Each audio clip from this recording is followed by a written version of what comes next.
국민 여러분, 안녕하십니까? 여기는 대한민국 대표 정치 전문 플랫폼 한국정치TV입니다. 국민의힘은 3월 26일 법원이 이재명 더불어민주당 대표 공직선거법 위반 사건 항소심에서 무죄를 선고하자 당혹한 기색이 역력합니다. 조기 대선이 치러질 경우 이재명 대표의 사법 리스크를 부각시켜서 집중 공세를 펴려고 했던 전략이 무위로 돌아갔기 때문입니다.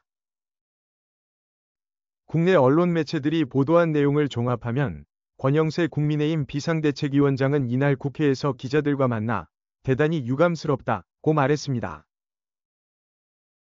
그리고 대법원에서 신속하게 633 원칙에 따라 재판에서 정의가 바로잡히길 기대한다고 밝혔습니다. 633 원칙이란 공직선거법의 재판에 대한 규정으로 1심 재판은 6개월 이내, 2심과 3심 재판은 각각 3개월 이내에 끝내도록 정하고 있습니다. 권영세 비대위원장은 원래 1심과 같은 유죄 판결이 나오면 기자회견을 열 계획이었습니다.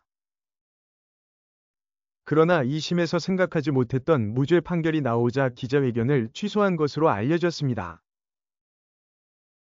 한편 권성동 원내대표는 이날 대전에서 열렸던 현장 간담회가 끝난 뒤 기자들과 만났습니다.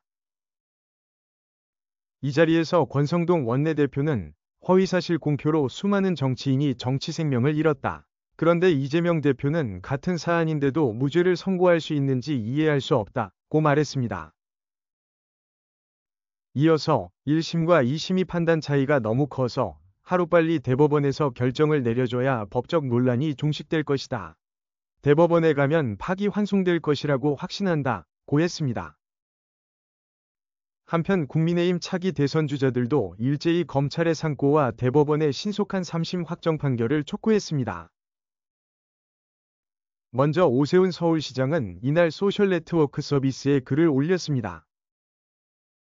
그리고 대선 주자가 선거에서 중대한 거짓말을 했는데 죄가 아니라면 그 사회는 바로 설 수 없다고 썼습니다.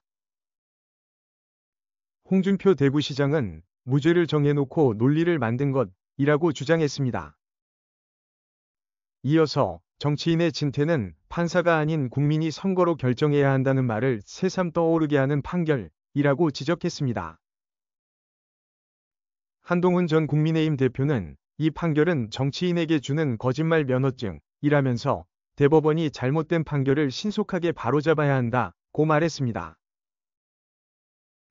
한편 국민의힘 안에서는 이재명 대표가 선거법 위반 2심 재판에서 무죄를 받은 것과 관련해서 최악의 시나리오가 현실화되고 있다는 분위기가 확산되고 있습니다. 현재 헌법재판소의 윤석열 대통령 탄핵심판 선고 결과에 따라 조기 대통령 선거가 실시될 가능성이 있습니다. 그러나 국민의힘 대선 주자들의 지지율은 아직 낮은 상태입니다. 이런 와중에 민주당의 유력한 대선 후보로 지목되는 이재명 대표가 최대 장애물이었던 사법 리스크를 덜어냈기 때문입니다. 한편 대통령실은 이재명 대표의 항소심 무죄 판결에 대해 아무런 입장을 내놓지 않고 있습니다. 한국정치TV는 국내 최초로 탄생한 중립적, 객관적, 과학적, 불편부당한 독립정치 미디어입니다. 여러분의 구독과 알림, 자발적인 후원은 채널의 제작과 운영에 큰 힘이 됩니다.